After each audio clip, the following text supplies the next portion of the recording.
I wasn't supposed to know. Not yet, at least. The GoFundMe had been my mom's idea. Well, technically it was a family effort. But it was Mom who pressed her trembling hand against mine in the hospital room, assuring me they'd help, however they could. "You're not alone in this, Ivy," she'd whispered, smoothing my hair back as I lay in that stiff hospital bed after the accident. I believed her.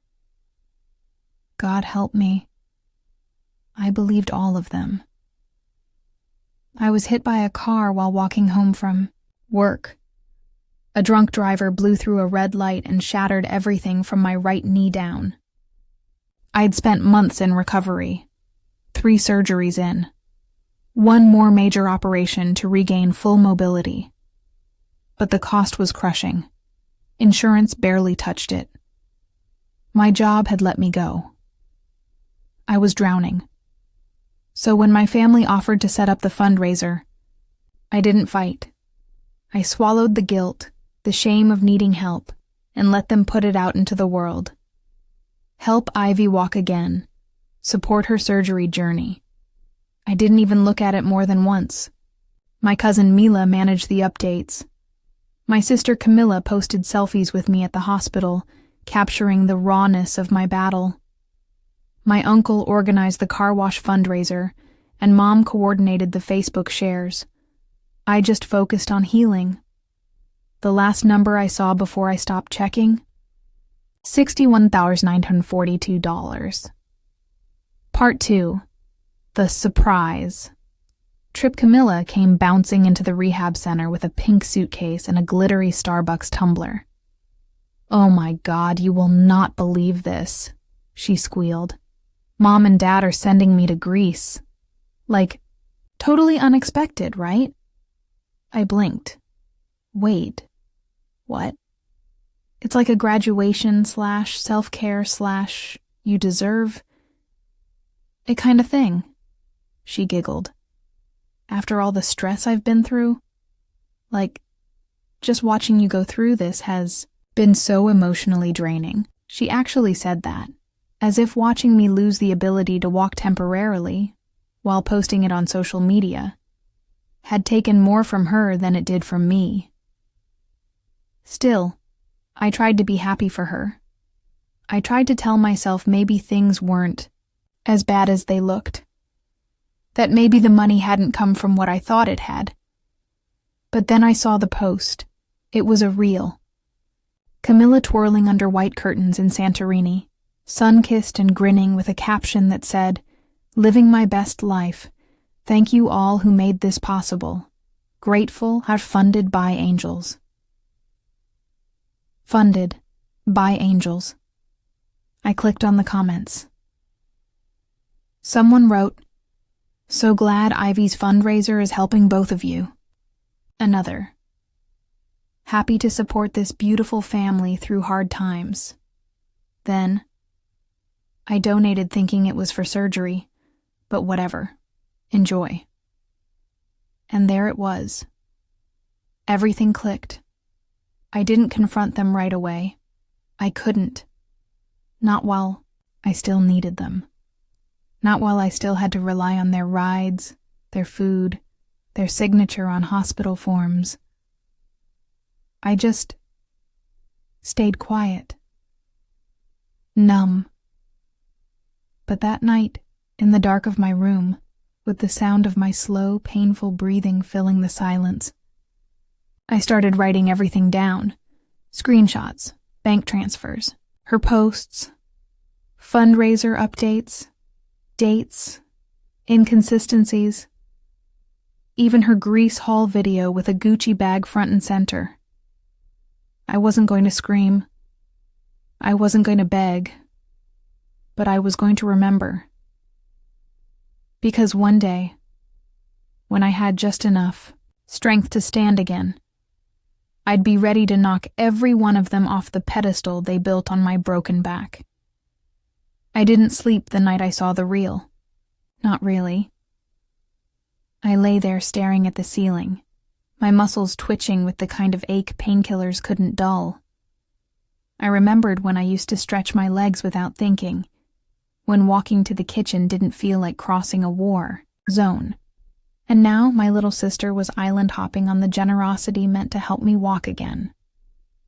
At 4:12 a.m., I opened my phone and typed a note to myself. They spent it. She's flaunting it. They'll lie. I'll wait. The lies begin. By the time Camila came back from Greece, tanned and glitter-dusted, she was already posting healing energy mantras and repackaged influencer advice. When she walked into the living room and tossed her designer bag on the couch, I watched from my wheelchair. Silent. Ugh, Ivy. You'd love Mykonos. I swear the energy there is so you. Like ancient goddess vibes. She giggled like we were friends. I just nodded. Hey, random question, I said, pretending to scroll. How much was the surgery fundraiser up to again? She hesitated. Barely a second, but enough. Oh, I think it stalled at that 30-something? Mom said the donations kind of slowed down after a while. 30-something. I bit the inside of my cheek so hard I tasted copper. Cool, I said. I was just curious. I started counting. Everything. At physical therapy, I kept asking questions about billing. I learned that not a single invoice had been submitted through the GoFundMe account. Instead, my parents had taken out a short-term medical loan in their name. I overheard Mom telling someone on the phone that Ivy doesn't need to worry about the money. It's taken care of. I'd asked once. She said, "We're covering what the fundraiser couldn't. It's okay, sweetheart. Just focus on healing." But it was all a performance. Every visit to the rehab center, every warm smile. They were actors in a play called Look How Much We Care. They needed me to believe it. Because if I ever started asking real questions, everything would unravel, and I planned to pull every thread. The first crack 2 weeks later, I got an email from Mila, my cousin, the supposed manager of the GoFundMe account. Subject line: Are you okay? I stared at it for a long time, then opened it. Hey, Ivy. This might be overstepping, but I just wanted to check in. I haven't seen any updates on the fundraiser page in a while, and people have been messaging me asking how your last surgery went. I thought your mom or Camila would have posted by now. Did you ever get the procedure done? I know we raised more than enough, so just wondering. Mila, my hands were shaking. She didn't know. Mila. The one person I thought was in on it. Wasn't, which meant Camila never updated the page. Mom and Dad never told anyone. Mila was just the face, not the handler. So I replied, "Hi Mila, thanks for reaching out. The final surgery hasn't happened yet. We're still waiting on funds to clear. Apparently the account was paused for family emergencies. At least that's what Mom said. Let me know if you've heard differently." Ivy, less than 10 minutes later, my phone rang. The unraveling begins. Ivy? Mila's voice was sharp. What are you talking about? I never paused anything. The last withdrawal went through a month ago, to your mom's account. It was marked final disbursement. My stomach sank. How much? I asked. A pause. Then, $61,942. The full amount. I swallowed hard. My hands clenched the armrests of my chair. Thanks, Mila, I whispered. I think I finally understand everything. The silence after truth. I didn't speak to my parents for 3 days after that call. Not in anger, not in fear, but in observation. Watched how they moved through the house. My father, quiet and gruff, burying himself in backyard projects. My mother, fluttering around like everything was normal, like she wasn't walking on a minefield she'd helped plant. Camila, meanwhile, came home from her third healing yoga retreat with a new tattoo on her shoulder and an olive oil, skincare routine she swore would revitalize even your trauma. I listened. I nodded. I let her talk, but I was planning. Because here's what they didn't know. The account GoFundMe had been set up under my name. The bank account it was linked to had changed without my consent. I had copies of the page, and I had a lawyer friend from my physical therapy center, a man who once lost his own wife to a denied insurance claim and never forgot the face of medical injustice. I can't guarantee you'll get the money back, he said carefully, but I can guarantee they'll never get away with this quietly. That was enough. I kept my silence. Camila bragged about her tan and her newfound spiritual awakening, while Mom smiled sweetly and kept asking if I wanted more tea or blankets. My dad never looked me in the eye anymore, but maybe that was for the best, because I had already started. The email. The first message I sent was to the top 25 donors listed on the GoFundMe page, the ones who had given $500 or more, including a few of Mom's church friends, some of my old high school teachers, and one of my old bosses who'd been especially kind. Subject: a personal thank you, and a question I wish I didn't have. To ask hi, donor's name. I want to thank you sincerely for donating to the surgery fundraiser my family set up after my accident. Your generosity meant the world to me. But recently, I discovered that the full amount, $61,942, was withdrawn and spent without my knowledge or consent.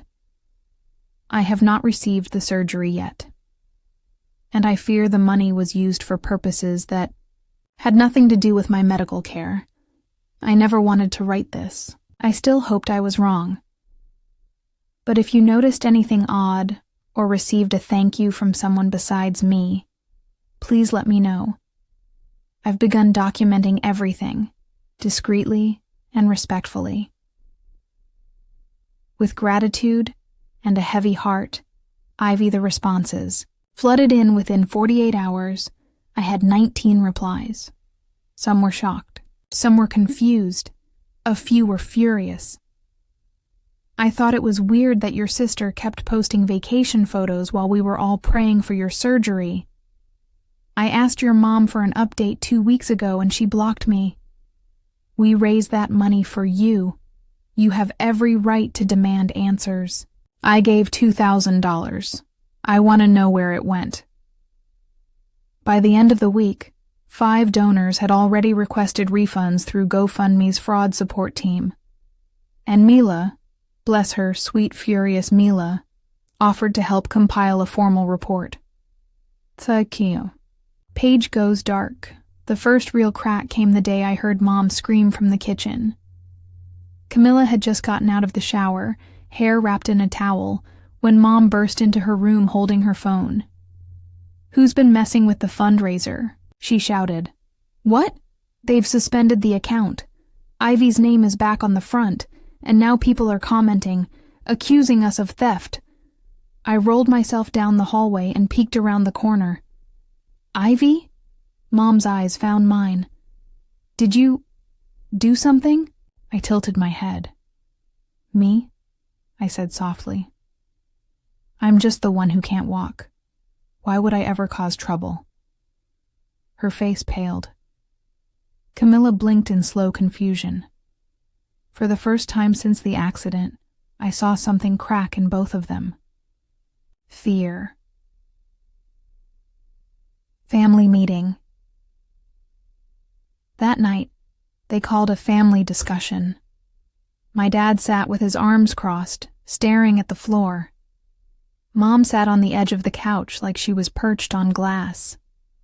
Camila, full of eye rolls and fidgety hands, tried to act unbothered. "We made a mistake," Mom finally said. "We didn't want to upset you, Ivy. That's why we used some of the money to help Camila's emotional health. Greece was supposed to be healing for all of us." I stared at them. "All of it?" I asked. "Didn't use a dime on my medical bills?" Silence. Dad cleared his throat. "We took out a loan to cover the costs. It's still being paid off." "With my name on it?" "No," he said too quickly. "Then whose name is on it?" I pressed. "Because I found out the fundraiser linked to Mom's account, not mine." More silence. I let it hang. "I gave you everything I had left," I whispered. "My trust, my pain, my story.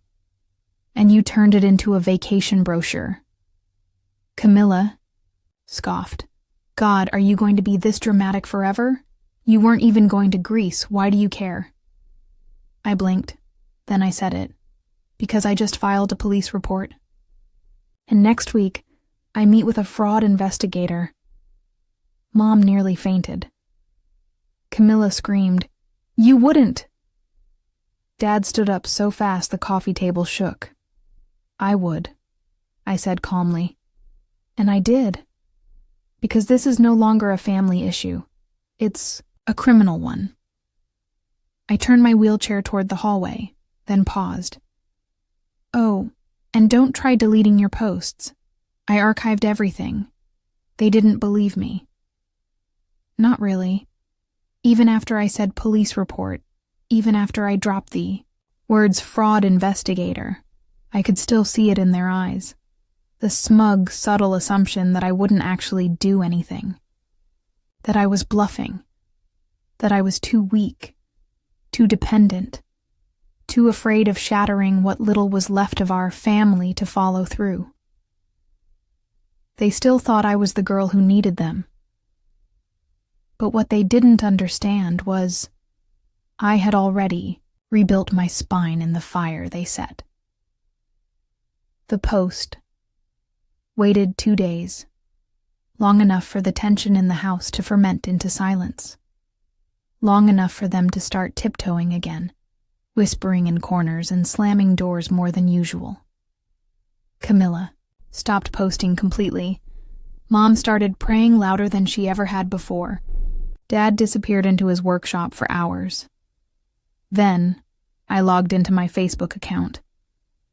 The same one they hadn't touched in years. The one they probably assumed I barely used. I uploaded a photo of me from the rehab center. Bruised, smiling, holding, the walker I'd fought to stand behind. Caption: "This is the face of someone trying to walk again. This is the face of someone who trusted her family to help. $61,140 was raised under my name for my surgery. I haven't received a single dollar. My sister went to Greece. My parents said nothing. To everyone who donated, thank you. You were kind. I'm sorry your kindness was used to fund Betrayal. I'm taking legal action now, and I won't be silenced." Then, I hit post, and the world broke open. 3 hours later, my phone buzzed, nonstop.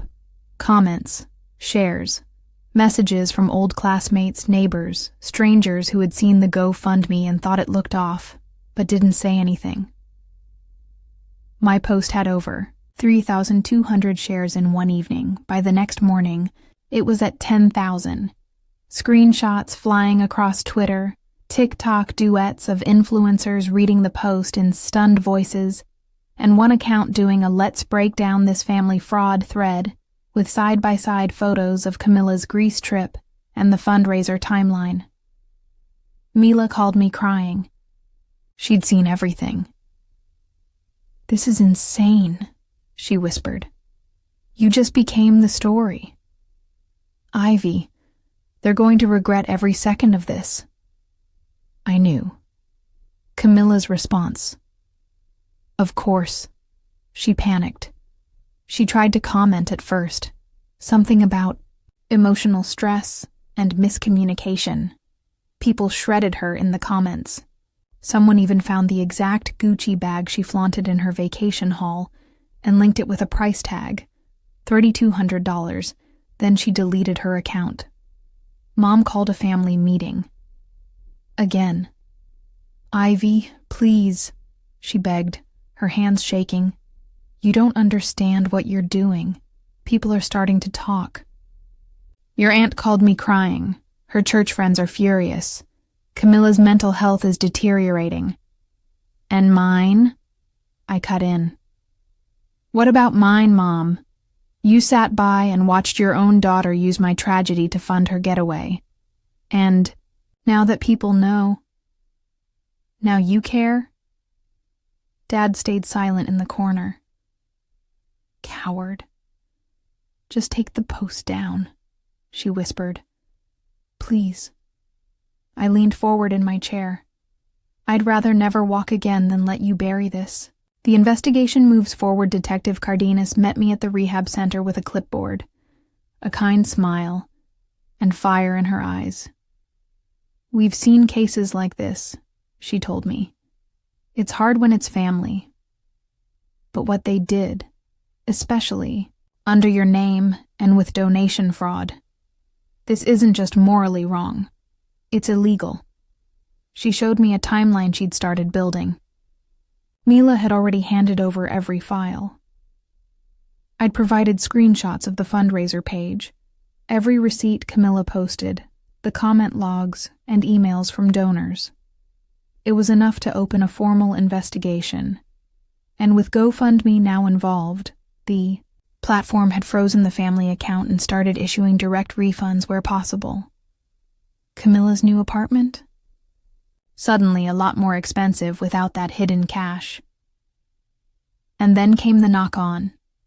A quiet Tuesday morning, while I was eating oatmeal in the kitchen, there was a firm knock at the door. Camila answered it with messy hair and tired eyes. My mother peeked over her shoulder. And then the color drained from both their faces. Detective Cardenas stood there, not alone. 2 uniformed officers stepped inside. "Camila Rhodes?" she said calmly. "We have a few questions regarding the misappropriation of medical fundraiser, funds and fraudulent use of donation platforms." Camila's mouth opened, then closed. "Ivy," Mom hissed, looking at me like I'd committed some unspeakable sin. But I didn't flinch. I just sat there, quiet, steady, watching her perfect house of lies collapse, one police badge at a time. The day Camila was taken for questioning, the house went silent in a way that didn't feel like peace. It felt like abandonment. Like every word my mother didn't say was a rope she was cutting loose. From me. She didn't cry. She didn't plead. She didn't ask me how I felt as her daughter was walked out in yoga pants and slippers, mascara smeared, too stunned to protest. She just stood there. And when the door shut behind the officers, she looked at me with an expression I never thought I'd see on her face. Hate, isolation. Within walls, I thought she might scream, maybe curse, maybe beg. Instead, she turned and calmly walked into the kitchen. She didn't speak to me again for 3 days. No eye contact, no meals prepared, no updates on what the detective said when Camila returned later that night, shaken, silent, and red-eyed. They whispered behind doors. And every time I passed by, in my wheelchair, I knew they stopped mid-sentence because the weight of the truth was louder than anything they could defend. But I wasn't alone anymore. People started showing up. Neighbors I hadn't seen in years knocked on my door. Friends from school sent messages. "I saw what you posted. I'm so sorry, Ivy." A girl I barely knew in high school, whose mother had gone through something similar, offered me the number of a pro bono legal advocate. Donors messaged with support. Some even offered to send new funds directly to me, bypassing the mess, the middlemen, the masks. "I don't trust them," one wrote. "But I trust you. I never expected that. For so long I had felt voiceless, invisible, the burden of the family, a background shadow in their showy drama. Now, people saw me. Camila's consequences. It took a week for the fallout to begin. GoFundMe officially filed their own civil claim against Camila and my parents. The charge? Misappropriation of funds.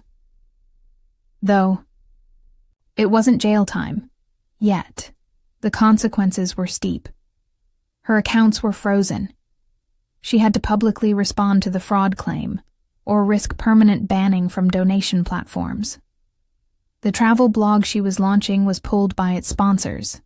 And, worst of all for Camila, she was humiliated. Publicly, repeatedly, mercilessly. Screenshots of her healing goddess posts juxtaposed with my hospital bed image had gone viral. Memes circulated. Her name trended, not as an influencer, but as a cautionary tale. My parents' response? Dad barely spoke. When he did, it was quiet, bitter, and only about bills or weather. Mom started avoiding the house altogether, volunteering more at church, trying to earn back social credit that had crumbled beneath her. But one evening, after dinner, she cornered me in the hallway. Her voice was cold, controlled. "You've destroyed this family's name, Ivy." I met her gaze. Steady, hollowed out from too many years of swallowing pain. "No," I said. "You did that when you let them use me like a brand campaign." "You could have come to me." "I did. I asked where the money went. You lied." She shook her head, like I was some fragile delusion, some ungrateful ghost haunting her. And then she said something that almost made me laugh. "We were only trying to help you." I stared. "You helped me the way thieves help the bank." She didn't speak again. New plans, new power. With Mila's help, and the legal advocate, I had started filing paperwork to set up my own donation page, one with verified accounts, receipts, and video updates of my recovery. But more than that, I started documenting the full story. My journals, the messages, the photos, the financial evidence, the timeline. I was turning it into a short documentary, and the working title, Stolen Steps, The Price of Betrayal. A filmmaker friend of Mila's agreed to help with editing. She said the emotional weight was undeniable, that people needed to hear it from someone who lived it. I said yes. Because for the first time in this entire story, I wasn't just the victim. I was the author. The first time I stood without the walker, I cried. Not because of the pain, though it was sharp, white-hot, like someone had lit a match behind my kneecap. I cried because it was me doing it, not my family, not their fundraiser, not their camera-ready performances or social media pity reels.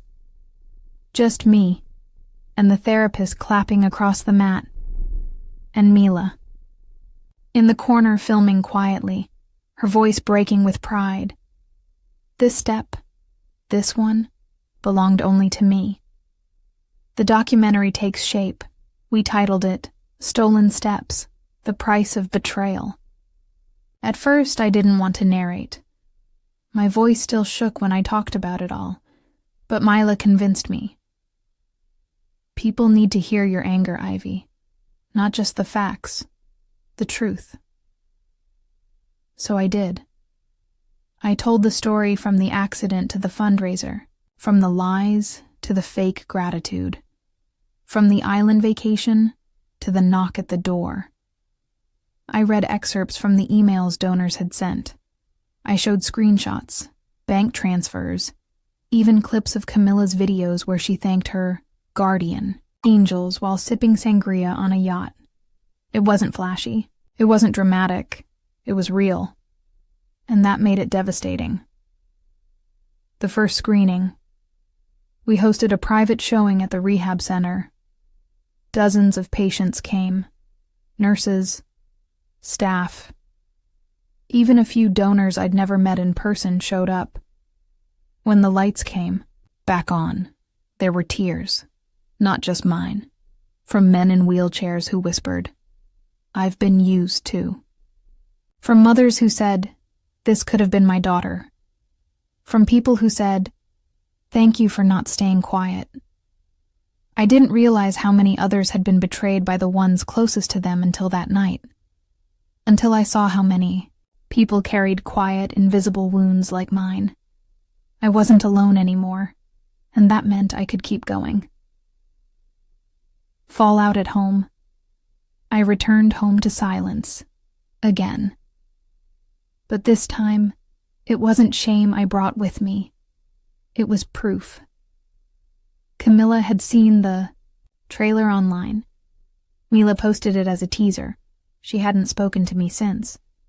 But I overheard her on the phone with a friend, crying and yelling about cancel culture and how everyone thinks I'm a criminal now. She had no idea what real consequences felt like.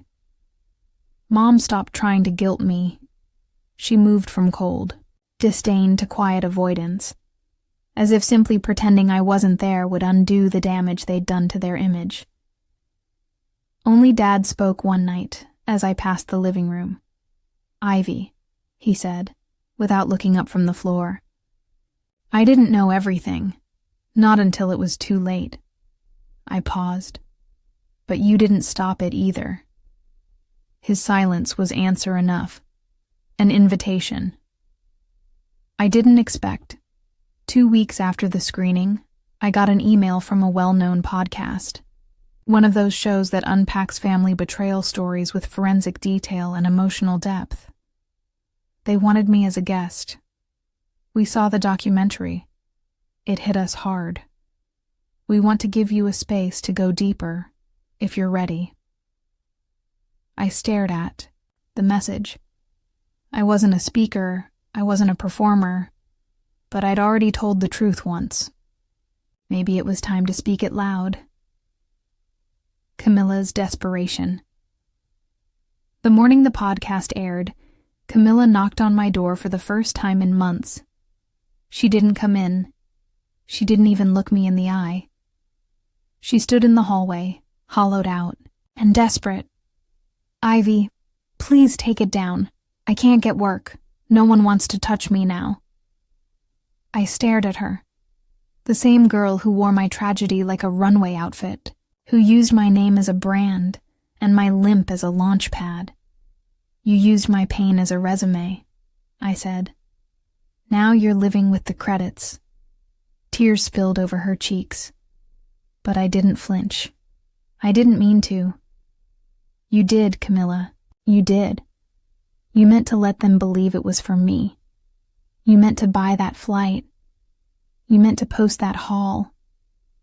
You didn't care until it cost you something." She turned away. And I didn't stop her. New steps. Real ones. That evening I stood, again. No walker, no chair. Just me. The mat beneath my feet, and the sound of breath in my lungs that felt like victory. The pain was still there, physical and emotional. But so was the fire. I wasn't walking for them anymore. I was walking for the girl who was left behind, used up, lied to, and laughed at, and for the woman she was becoming, the one who stood tall, without guilt, without apology, without them. The morning I got the call, I was standing in my room, actually standing, folding my own clothes without bracing against the wall. It was quiet, peaceful. until the phone rang, and Mila's voice sliced through the air like a match head scraping. The box. Ivy. They're being sued. I sat down slowly on the edge of my bed. Who is? Your parents. Camila. All three. One of the top donors, the attorney from Florida, he just filed a civil suit on behalf of a small donor group. Defamation, emotional fraud, and misuse of public contributions. Are they going to court? They're being served this week. Publicly, at the church fundraiser. I didn't say anything. I just closed my eyes and let the weight of it settle. For once, it wasn't me who had to knock. The fundraiser, it was for another girl, not me. A toddler in the community with a rare heart defect. My mother had volunteered to help organize. Camila promised to use her platform to raise awareness. It was supposed to be their redemption arc. The Rhodes family, repairing their image through community service, until the lawyer showed up during dessert with 3 sets of sealed papers and the most polite tone imaginable.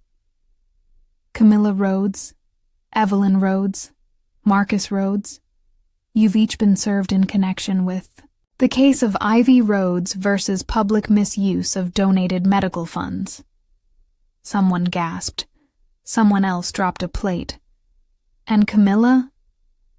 She turned white, the exact shade of that Santorini dress she'd once posted with the caption, "Grace and Gratitude." The shift in the community. Whispers moved faster than wind. People who used to avoid me in grocery store aisles now nodded. Strangers approached me with soft, apologetic eyes. My old English teacher sent a card, handwritten, saying, "We should have seen it sooner. I'm so sorry, Ivy." Even the local news station called, asking if I'd comment on the emerging civil case and local fraud awareness campaign. I politely declined, because I didn't need more headlines. I had healing to do. Camila's collapse.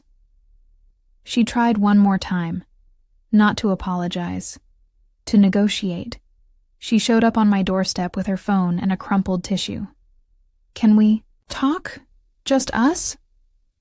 I stepped outside, but didn't invite her in. "I want to clear my name," she started, voice tight. "If I publicly say I misunderstood where the money was going, maybe the lawsuit will get dropped. Maybe I can just, what?" I asked. "Go back to being everyone's wellness guru? Get brand deals again? Post healing mantras over photos of stolen peace?" "Ivy, please. You are the face of this," I said calmly. "But I'm not the one who made you wear it." I walked back inside, and this time, she didn't follow me. The last physical. Therapy session. Dr. Lane, my therapist, was the one who suggested the challenge. No walkers. No canes. Just you. Across the hall. I stared at the polished floor. My palms were sweating. But I nodded. Step by step, I made it across. My legs ached. My balance swayed. But I didn't fall. The staff clapped, and I cried. But this time, it wasn't grief, it was release. Mila's message afterwards, Mila texted me a photo. It was the GoFundMe page. Status, closed. The platform had issued a final statement. All funds found to be misused have been reimbursed or reallocated to verified recipients. This page is officially retired.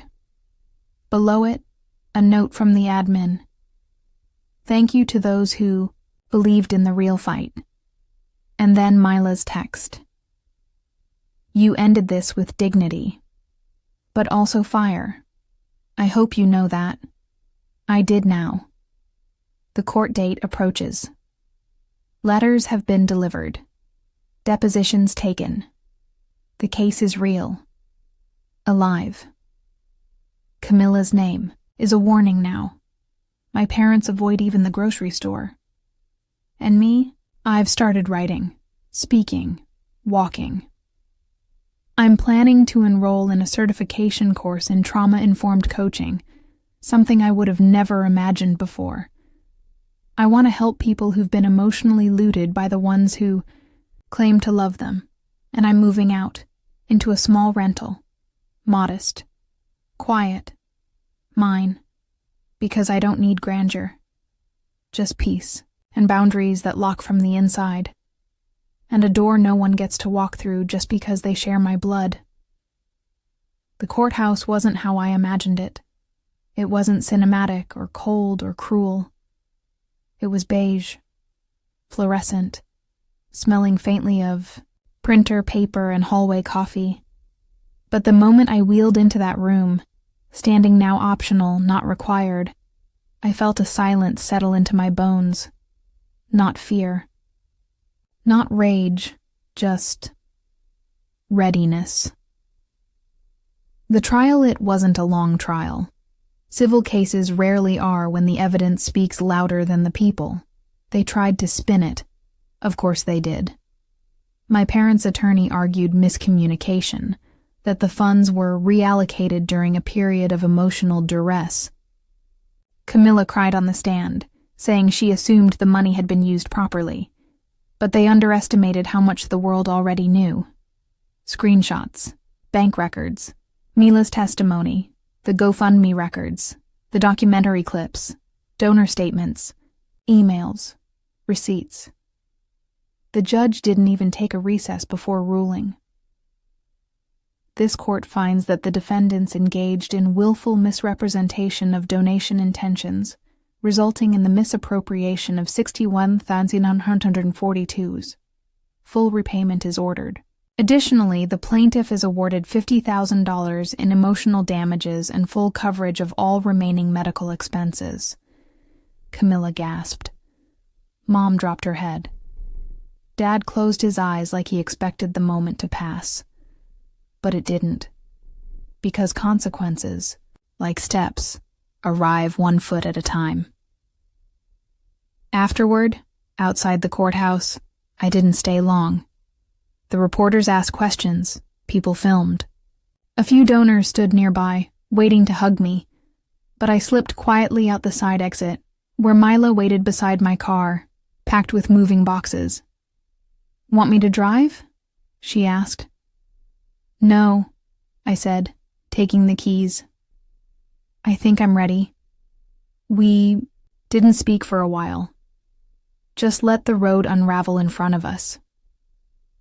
The house, my new place, was small. 1 story. No stairs. Clean wood floors. Blank white walls waiting for stories. The first thing I unpacked was a photo of me from therapy, standing on my own 2 feet.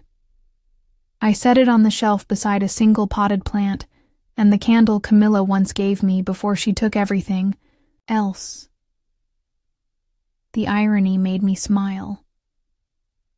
One last message. Weeks later, I received an email from Camila. I know you won't respond. I don't deserve that. But I wanted to say that I watched the full documentary again.